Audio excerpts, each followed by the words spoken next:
Bonjour à tous, merci à Valérie Leclerc d'avoir fait les conclusions. Je bois à votre santé. Madame la Présidente du Parlement, merci de nous recevoir. Quelle belle assemblée avec des jeunes, des très jeunes et des moins jeunes. Bah, je me compte là-dedans. Hein. Ne vous sentez pas visés. Et beaucoup de responsables d'associations de jeunesse. Et j'y retrouve aussi pas mal d'amis. Donc merci en tout cas de m'accueillir aujourd'hui. Je n'oublie pas bien sûr tous les mandataires municipaux, locaux. Je vois aussi sur les travées des échevins que j'apprécie et que je connais bien. Je vous souhaite aussi la bienvenue. Enfin, c'est plutôt vous qui me souhaitez la bienvenue. Alors, on m'a demandé évidemment de prendre la parole et j'en suis ravie parce que je constate effectivement que Bruxelles est un bouquet de culture, une grande bibliothèque des savoirs et c'est un vivier pour notre jeunesse. Je pense aussi qu'il est important que les jeunes puissent découvrir les choses, amasser de l'expérience, des idées, mais aussi s'ouvrir l'esprit. Je pense aussi que pour aider les jeunes à avoir confiance dans l'avenir, il ne s'agit pas seulement de le prévoir, mais aussi de le rendre possible. D'ailleurs, un des éléments que je retiendrai de cette journée est qu'il faut bien sûr ouvrir tous les champs possibles, tous les champs des possibles. C'est ce qu'on m'a rapporté, en tout cas des échanges que vous avez eus ici. Je retiendrai aussi que notre bouillonnante jeunesse bruxelloise a ses spécificités, ses richesses et à ce titre, elle doit faire partie de nos priorités, nous les responsables politiques. En effet, un des enseignements du jour est qu'il faut encore amplifier les actions efficaces et conjointes entre les politiques, les travailleurs sociaux et les jeunes citoyens.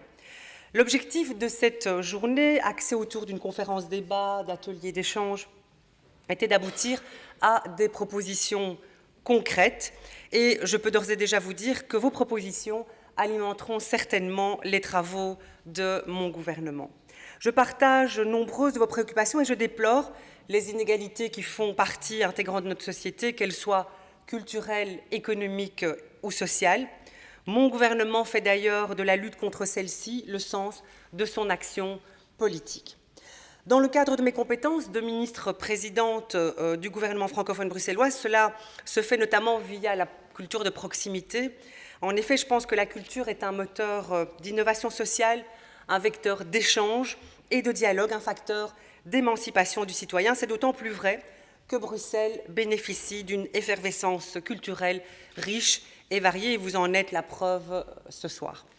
La culture, du moins certains pans de celle-ci, peuvent être de précieux outils dans la lutte contre les montées des extrémistes et du radicalisme, mais aussi contre toutes les formes d'incitation à la haine que sont le racisme, l'antisémitisme et l'islamophobie. Je pense aussi à la misogynie, c'est un débat très d'actualité en ce moment, mais aussi encore lutter contre l'homophobie. Ces discours sont d'ailleurs en total porte-à-faux avec les valeurs que nous défendons pour Bruxelles. Pourtant, ils se diffusent très largement et bénéficient aujourd'hui, comme vous le soulignez, d'un écho important, notamment grâce aux réseaux sociaux. C'est d'ailleurs pour susciter le débat, la libération de la parole et la prise de conscience sur ces phénomènes de société que nous prévoyons un label d'utilité publique pour les pièces de théâtre ou les œuvres des arts de la scène méritant une diffusion amplifiée, notamment auprès des publics scolaires sur base d'une sélection opérée par un jury professionnel. Et le spectacle Djihad, que vous avez sans doute tous déjà eu l'occasion de voir, en est un des exemples. Il y en a d'autres, Un homme debout, un spectacle de Jean-Marc Maillet.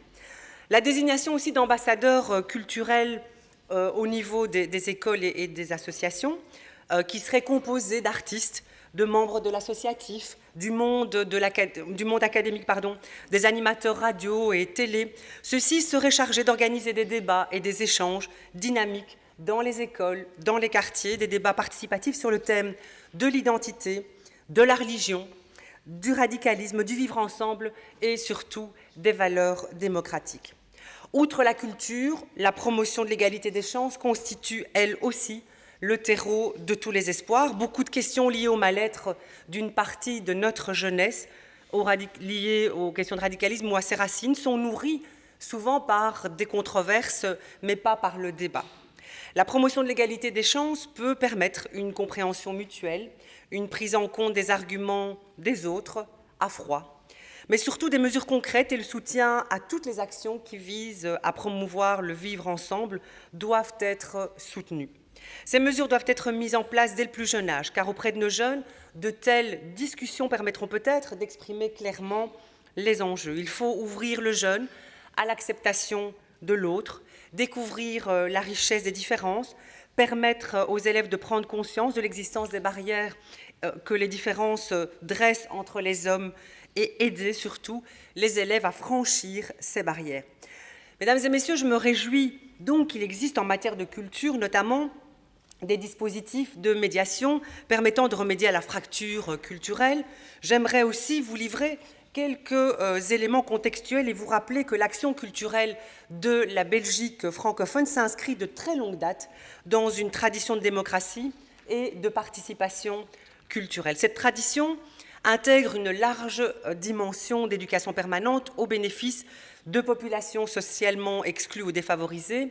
Or, nous avons effectivement assisté à une évolution importante du public cible. En effet, dans les quartiers centraux, nous sommes aujourd'hui confrontés à des personnes qui sont pour la plupart d'origine étrangère, souffrant de stigmatisation, déscolarisées et sans emploi. Parmi elles se retrouvent beaucoup de jeunes aux références culturelles hybrides.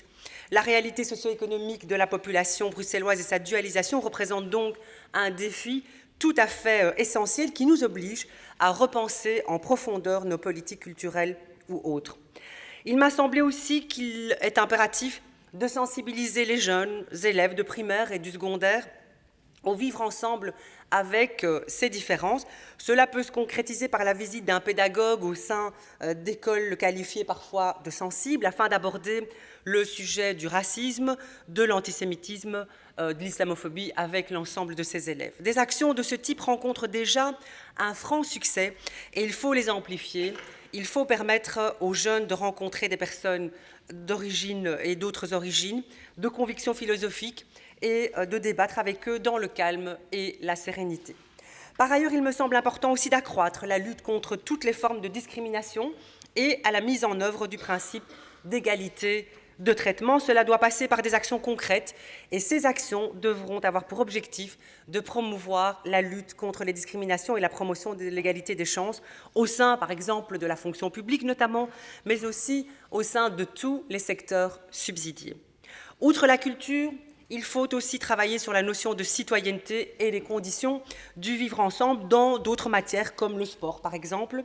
Il s'agit par ce biais aussi de défendre le projet de société qui nous est cher et qui se base sur la tolérance, l'ouverture, le respect mutuel et la fraternité. À cet effet, il faut impérativement donner un espace d'expression le plus large possible, qui soit à tous ces jeunes qui ont l'air d'aller bien, mais qui sont en perte de repères et qui ont perdu l'espoir de pouvoir un jour mener une vie digne. En tant que pouvoir public et en tant que responsable politique, nous devons consacrer tous les moyens nécessaires à la mise en place de ces échanges, de ces espaces d'expression qui sont essentiels à la lutte contre toutes les dérives extrémistes. On ne peut pas nier que le problème de désenchantement de la jeunesse ou encore le problème de la radicalisation est lié à un problème socio-économique en premier lieu. De nombreux jeunes viennent souvent de quartiers avec un taux de chômage élevé et ne voient aucune perspective d'avenir. Dès lors, les errements, la radicalisation sont un moyen pour eux de trouver un sens à leur vie. Face à cela, nous devons impérativement donner plus de moyens aux acteurs de terrain comme vous, mais aussi les associations de jeunesse, ainsi que les éducateurs qui sont en première ligne dans cette lutte, et il faut les soutenir dans le travail formidable qu'ils font tous les jours. Il faut aussi accompagner les jeunes en désespérance, et c'est pourquoi l'encadrement est primordial. Il faut aussi donner aux jeunes des endroits où ils peuvent se rencontrer et discuter de leurs différences et aussi de ce qui les rapproche. Avant de terminer, Madame la Présidente du Parlement, chère Julie, je souhaite remercier mon administration qui n'a de cesse de valoriser la politique de jeunesse et je vois la directrice Monica Gliner ainsi que les membres de son équipe, je voulais la remercier. Je voudrais aussi souligner le soutien fidèle que l'administration apporte à toutes les associations actives, l'administration de la COCOF bien entendu, à toutes les associations actives dans le secteur de la jeunesse. De nombreuses associations et communes peuvent donc compter sur notre aide financière, ce qui leur assure une plus grande stabilité, même avec de petits moyens. Bref, mesdames et messieurs, très chers amis, à travers cette journée, je pense que nous avons tous cerné l'utilité, l'urgence d'amener les jeunes à la citoyenneté et d'amener la citoyenneté aux jeunes. Nous devons nous unir, nous réunir autour d'un projet cohérent, autour de priorités nettes, d'actions fortes et d'une ambition renouvelée. C'est l'objectif de cette journée et plus que tout, c'est l'ambition de mon gouvernement.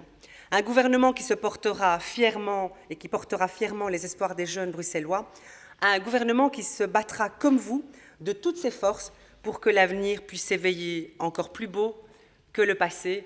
Merci encore, Madame la Présidente, de votre accueil chaleureux au sein de cet hémicycle. Merci.